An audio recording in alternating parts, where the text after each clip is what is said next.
तो चलिए बिना किसी देरी के शुरू करते हैं। आज के इस विश्लेषण में हम एक बेहद खौफनाक पैरानॉर्मल घटना की पूरी टाइमलाइन और उसकी बारीकियों को डिकोड करने वाले हैं, जो सीधे हमारे सोर्स मटेरियल से निकल कर आई है। हम देखेंगे कि कैसे एक बिल्कुल नॉर्मल सा दिन अचानक से एक रोंगटे खड़े कर देने वाली रात में बदल जाता है। तैयार हैं आप लोग? अब जरा इस बात को इमेजिन कीजिए। रात के 10 बजे वहां बिल्कुल सन्नाटा था। एक ऐसी जगह जो आमतौर पर बहुत सेफ मानी जाती है, जहां लोग सिर्फ पढ़ाई करने जाते हैं, वहां अचानक से ऐसा गहरा सन्नाटा और अकेलापन छा जाए तो कैसा फील होगा। ये एक ऐसा मोमेंट है जो सच में किसी को भी अंदर तक हिला सकता है। और सीरियसली बताऊं तो यही आज की हमारी इस चर्चा का सबसे बड़ा हुक है। अब अगर हम इस पूरी घटना के टाइमलाइन को देखें तो ये काफी दिलचस्प है। शाम 6 बजे एक रूटीन स्टडी सेशन शुरू होता है। रात 8 बजे तक सब कुछ बिल्कुल नॉर्मल रहता है, क्योंकि आमतौर पर यही वहां से निकलने का समय होता है। लेकिन रात 10 बजते बजते ये माहौल पूरी तरह से एक डरावने अकेलेपन में बदल जाता है।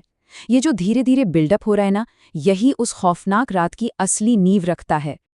अब यहाँ आपके दिमाग में एक सवाल जरूर आ रहा होगा कि भाई कोई भी स्टूडेंट इतनी रात गए ईडन हिल स्कूल की लाइब्रेरी में अकेला क्या कर रहा था।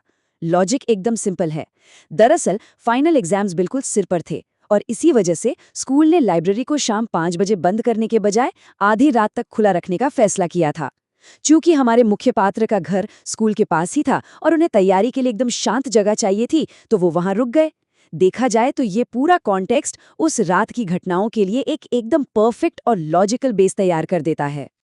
और फिर उस गहरी डरावनी शांति को चीरती हुई एक आवाज आती है।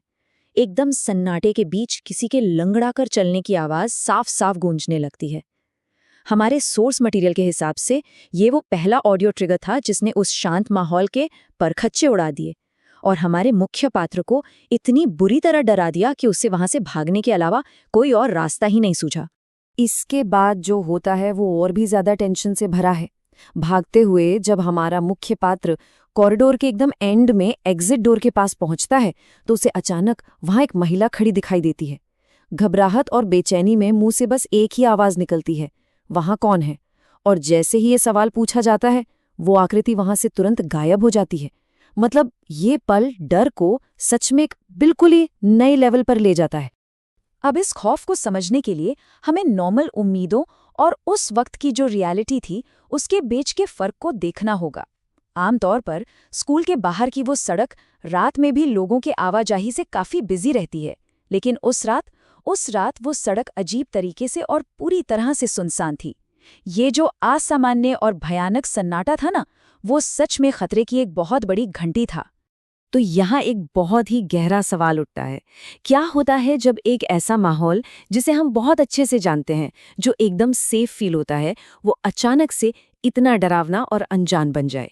इस तरह के अचानक हुए बदलाव का जो साइकोलॉजिकल इम्पैक्ट होता है वो बहुत गहरा होता है। और यही सवाल हमारे आज के इस पूरे विश्लेषण के क्लाइमैक्स के लिए एकदम सही ग्राउंड सेट करता है। अब चलिए उस खाली सड़क पर जो परछाई दिखी, जरा उसके फीचर्स पर गौर करते हैं। वो आकृति बेहद अजीब थी, लंगड़ाती हुई और बहुत ही धीमी चाल। कपड़े पूरी तरह से फटे और गंदे, हाथ पैर बिल्कुल मुड़े हुए और बाल हद से ज्यादा उलझे हुए। ये कोई मनगढ़ंत कहानी नहीं है, बल्कि सोर्स मटेरियल में दिया गया वो सटीक विवरण है जो मुख्य पात्र ने उस खौफनाक आकृति के करीब जाने पर अपनी आंखों से देखा था। ऐसी डरावनी आकृति जब सामने आ जाए तो इंसान का दिमाग कैसे रिएक्ट करेगा? यहाँ हमें एक बहुत ही इंटेंस साइकोलॉजिकल रिएक्शन देखने को मिलता है। सबसे पहले सदमे के मारे शरीर का पूरी तरह से सुन पड़ जाना, फिर किसी तरह हिम्मत जुटाकर उस आकृति का ध्यान भटकाने के लिए दूर इशारा करना, उसके तुरंत बाद मदद के लिए अपनी पूरी ताकत लगाकर वहां से भागना, और फाइनली अत्यधिक डर के कारण बेहोश हो जाना। ये डर के प्रति किसी भी इंसान की स्वाभाविक प्रतिक्रिया का एक क्लासिक उदाहरण है। भागने की इस पूरी अफरा तफरी के बीच एक खौफनाक आवाज आती है जो इस घटना का असली क्लाइमैक्स है। दूर से उसी महिला की एक चीख सुनाई देती है, वो यहाँ है। सोचिए, ये वो आखिरी और सबसे भयानक ट्रिगर था जो उस भागते हुए इंसान के दिमाग पर इतना हावी हो गया कि उसके बाद उसे कुछ होश ही नहीं रहा। अब बात करते हैं इसके बाद क्या हुआ। इस भयानक घटना के बाद मुख्य पात्र को उसके एक पड़ोसी ने सड़क पर बेहोश पड़ा हुआ देखा और उसे सुरक्षित घर लाया।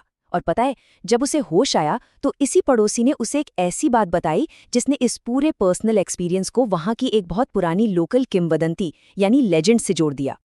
तो चलिए अब इस घटना से थोड़ा पीछे हटते हैं और इसके ऐतिहासिक पहलू पर नजर डालते हैं। पड़ोसी ने जो कहानी बताई उसे हम एक अर्बन लेजेंड कह सकते हैं। अर्बन लेजेंड क्या है? ये मॉडर्न लोक कथाओं का एक ऐसा हिस्सा होता है जिसे लोग सच मानते हैं और जो आम तौर पर किसी न किसी पुरानी लोकल ट्रेजेडी यानी हादसे से जुड़ी होती है। अगर हम इस किंवदंती की जड़ों को तलाशें तो हमें जाना होगा साल 1998 में। हमारे सोर्स मटेरियल के मुताबिक बिल्कुल यही वो साल है जब ईडन हिल स्कूल के इस दुखद अतीत और इस पूरे रहस्यमयी कहानी की असली शुरुआत होती है। और यहाँ एक अहम नंबर सामने आता है, 32। ये 32 साल उम्र थी अगाथा नाम की उस महिला की जिसके इर्द गिर्द ये पूरी की पूरी खौफनाक कहानी बुनी गई है। लेकिन कहानी यहाँ थोड़ी और इमोशनल हो जाती है। एक और नंबर है 10। ये अगाथा की बेटी की उम्र थी। सोचिए, एक महज 10 साल की छोटी बच्ची जो उसी ईडन हिल स्कूल में पढ़ती थी जहां से इस पूरी घटना की शुरुआत हुई थी। दरअसल हुआ कुछ यूं था कि अपने दोस्तों के साथ खेलते समय एक बेहद दुखद एक्सीडेंट में उस छोटी बच्ची की जान चली जाती है। अगाथा अपने बच्चे को खोने का ये अथाह दुख बर्दाश्त ही नहीं कर पाती। और आपको बता दूं, इसी अकल्पनीय दुख ने इस अर्बन लेजेंड को जन्म दिया कि एक दुखी माँ की आत्मा आज भी ईडन हिल स्कूल और उसके आसपास की सड़कों पर भटकती है, बस इस आस में कि उसे उसका खोया हुआ बच्चा मिल जाए। तो आखिर में आकर ये बहुत ही गहरा सवाल उठता है, क्या ये सब सिर्फ आधी रात के अकेलेपन और डर की वजह से दिमाग का पैदा किया हुआ कोई मनोवैज्ञानिक भ्रम था, या फिर सच में एक दुखी माँ की त्रासदी आज भी ईडन हिल की सड़कों पर भटक रही है? ये देखना वाकई बहुत दिलचस्प है कि कैसे कोई बहुत बड़ा दुख और त्रासदी समय के साथ एक खौफनाक कहानी में बदल जाती है। ये पूरी की पूरी घटना हमें ये सोचने पर मजबूर कर देती है कि आखिर सच और कहानी के बीच की लकीर कितनी धुंधली है।